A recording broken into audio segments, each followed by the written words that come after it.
Hi everyone, thank you for joining me today for yet another pastel painting time-lapse. I hope you will enjoy the video while I talk a little bit about my creative process and how I get from a reference photo to the final piece of art. To be honest, the process is not always the same for me when I want to start a new painting. I have two main paths that I follow when I feel like creating something new.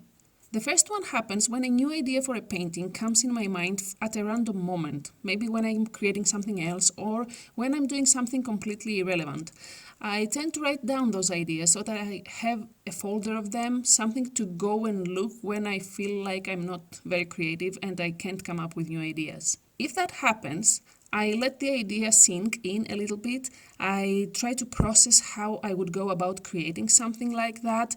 I let it evolve in my mind first, and then I go online at royalty-free sites and try to find the reference photos that I'm going to need in order to actualize this idea. It's not always easy to find the reference photo that I want though, so this process may take a while. The bonus is that while I'm doing that and while I'm scrolling through royalty-free sites in order to find the reference that I will use in my next painting, I have an opportunity to look at other photos as well, which is something that other times I do intentionally because I know that by scrolling through a lot of photos, I will find new ideas as well.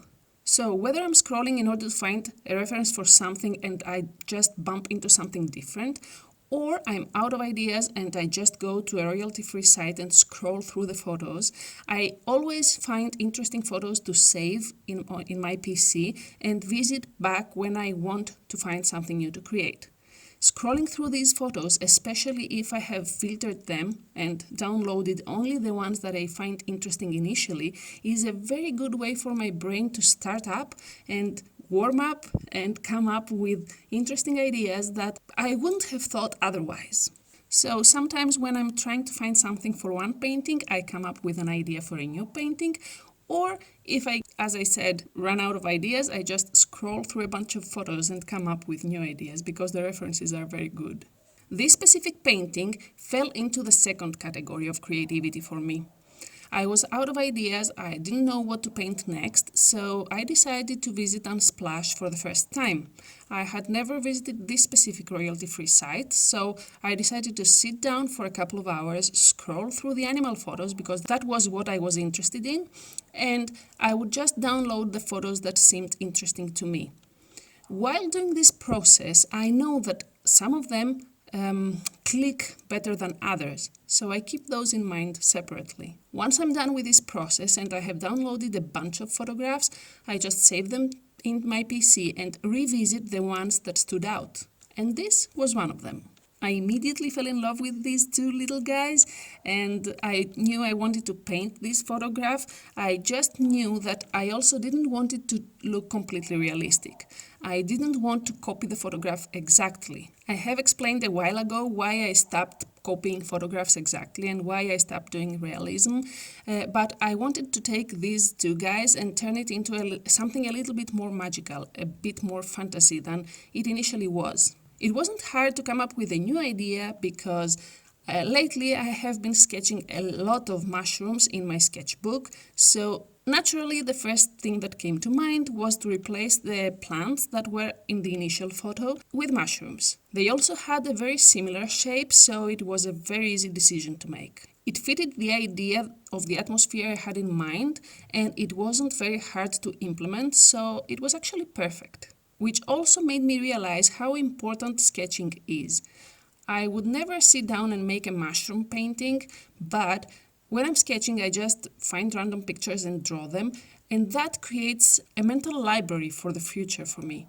If I hadn't done those sketchbook experiments in the past, I wouldn't have come up with this idea so easy. So I had my reference photo, I had the concept, the idea that I wanted to create, and now I was about to decide the colors, which in this case was relatively easy as well. I had recently finished the panda painting that you may have seen in my previous video, and I fell in love with this reddish color and the yellow and the olive green, so I knew that I wanted to use those colors again. But I also knew that I wanted to make them a little bit less saturated, a bit muted. So That was my goal for this painting, and I was ready to begin.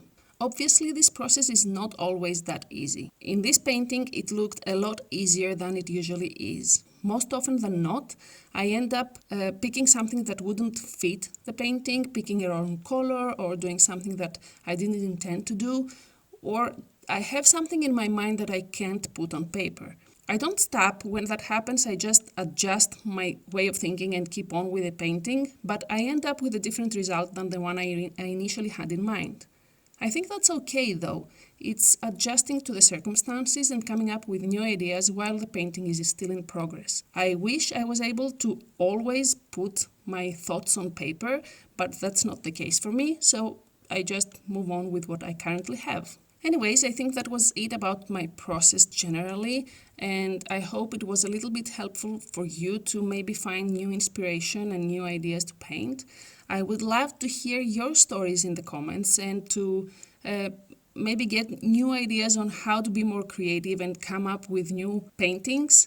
Please feel free to offer your insight in the comments below. Of course, if you're interested in this painting, you can find it on Etsy. I will put the link in the description below. And I have also made prints of this one, so I'll put that link in the description below as well. That's all. I hope you enjoyed this video. If you did, please leave it a thumbs up before you go. If you're new to my channel and you want to see more like this, consider subscribing and hitting the bell button so that you get notified whenever I upload a new video. And I hope to see you in the next one. Until then, be safe, be happy, and keep going for your dreams. Bye!